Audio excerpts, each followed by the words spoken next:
আমরা সকলে কথা বললাম, যার যার মধ্যে একটা ভাব বিনিময় মত বিনিময় হলো। প্রথমে যেটা হলো যে আমাদের দপ্তরটা বন্টন করে দেয়া হলো আমাদের মধ্যে। এটা সম্পূর্ণ একটি অনানুষ্ঠানিক আলোচনা ছিল। আমাদের দপ্তর বন্টন করে দেয়া হলো।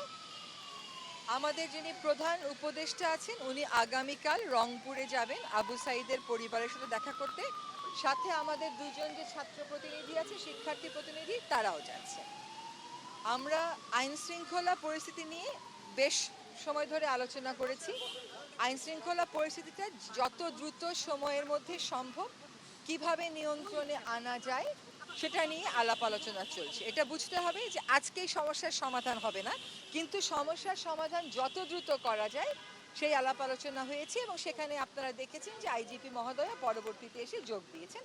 আজকে আবার স্বরাষ্ট্রমন্ত্রী মহোদয় আইজিপি মহোদয়ের সাথে আবার বসে বিস্তারিত কথা বলবেন। কিছু কিছু জায়গায় ধর্মীয় সংখ্যালঘু এবং আদিবাসী জনগোষ্ঠীর উপর আক্রমণ হচ্ছে। স্থানীয় জনগোষ্ঠীকে সাথে নিয়ে আদিবাসী জনগোষ্ঠীকে প্রতিনিধিত্ব করে বা ধর্মীয় সংখ্যালঘু জনগোষ্ঠীকে প্রতিনিধিত্ব করে এমন সংস্থাগুলোর সাথে মিলে আপাতত একটা রক্ষা বলয় সৃষ্টি করার জন্য চেষ্টা করা হবে। এইটা নিয়েও আজকে আইজিপি মহোদয়ের সাথে আমাদের কথা হয়েছে। তারপরে বিচার বিভাগে আপনারা জানেন যে উচ্চ আদালতে আমাদের বিচার কার্য বন্ধ আছে। আইন উপদেষ্টাকে দায়িত্ব দেওয়া হয়েছে, তিনি সিনিয়র আইনজীবীদের সাথে কথা বলে কত দ্রুত বিচার কার্য শুরু করা যায় সেই ব্যবস্থা গ্রহণ করবেন। আরেকটা হচ্ছে যে যত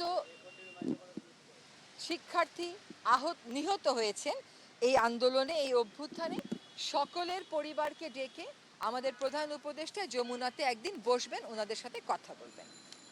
আর হচ্ছে যারা আহত হয়েছে তাদেরকে চিকিৎসার সুব্যবস্থা করারও একটা সিদ্ধান্ত হয়েছে। এবং যারা এখনো ধরেন আমরা জানছি না যে এই অভ্যুত্থানেই তারা আহত হয়েছে, তারাও তাদের তথ্য দিলে তাদেরকে সেই সাহায্যটা করা হবে। অনেক হয়রানিমূলক মামলা হয়েছে যারা আন্দোলন করেছে তাদের বিরুদ্ধে, আর এর আগেও অনেক হয়রানিমূলক রাজনৈতিক মামলা হয়েছে। সেই হয়রানিমূলক মামলাগুলো কি করে বন্ধ করা যায় সেটার জন্য ব্যবস্থা গ্রহণ করার সিদ্ধান্ত হয়েছে। কিছু কিছু আইন আছে যেটা আপনারাও ভুক্তভোগী, যেমন ICT act, digital security act, এখন আবার সাইবার সিকিউরিটি অ্যাক্ট। আইসিটি আর ডিজিটাল সিকিউরিটি অ্যাক্ট বাতিল হলেও ওগুলোর অধীনে অনেকের শাস্তি হয়েছে বা অনেকে জেলে আছে, অনেকের বিরুদ্ধে মামলা চলছে। হয়রানিমূলক মামলার মধ্যে ওই মামলাগুলো আনা হবে। এবং কিভাবে পরিবর্তনটা আনলে এই আইনগুলো আর স্বাধীন মত প্রকাশের বিরুদ্ধে ব্যবহৃত হতে পারবে না বা বিরোধী মত দমনে ব্যবহৃত হতে পারবে না, সেটা নিয়েও পরবর্তীতে আলাপ আলোচনা করা হবে। শিক্ষা প্রতিষ্ঠান বলা হচ্ছে, শিক্ষা প্রতিষ্ঠানও যত দ্রুত সম্ভব খুলে দিতে হবে। আপনারা জানেন যে এখনও রাস্তায় কিন্তু ট্রাফিক পুলিশ নেই, শিক্ষার্থীরা রাস্তা ম্যানেজমেন্ট করছে। সেরকম প্রেক্ষিতে আমরা বলতে পারিনি যে আমরা কালই খুলে দেব, কিন্তু শিক্ষক সমাজের সাথে আলোচনা করা হবে, করে শিক্ষার পরিবেশ ফিরিয়ে এনে এবং আইন শৃঙ্খলা পরিস্থিতির সাথে সামঞ্জস্য রেখে যত দ্রুত সম্ভব শিক্ষা প্রতিষ্ঠান খুলে দেওয়ার চেষ্টা করা হবে। সকল মন্ত্রণালয় আমরা যারা দায়িত্ব নিয়েছি, আমাদের সকল মন্ত্রণালয় আমরা যারা দায়িত্বে থাকব, আমাদের সাথে কাজ পরিচালনার ক্ষেত্রে শিক্ষার্থীরা সম্পৃক্ত থাকবেন। কিভাবে তারা সম্পৃক্ত থাকবেন, এটার কাঠামো কি হবে, এটা আমরা পরবর্তীতে চিন্তা করব।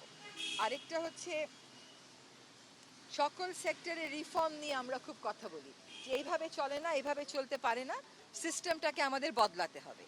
সেই রিফর্মগুলো একা তো আর করা যাবে না, সমাজের সবার সাথে কথা বলতে হবে, গণমাধ্যমের সাথেও কথা বলা হবে, পেশাজীবীদের সাথে কথা বলা হবে, সকলের সাথে কথা বলে রিফর্ম এজেন্ডা একটা ঠিক করে তারপরে আমরা আলাপ আলোচনায় যাব। অর্থের ব্যাপারে কথা হয়েছে যে আর্থিক খাতগুলোকে শুধুমাত্র চালু করলেই হবে না, সক্রিয় করতে হবে এবং সেখানে নেতৃস্থানে পরিবর্তন আনবার প্রয়োজন যেগুলো আছে অনতিবিলম্বে সেই পরিবর্তন আনার চেষ্টা করা হচ্ছে।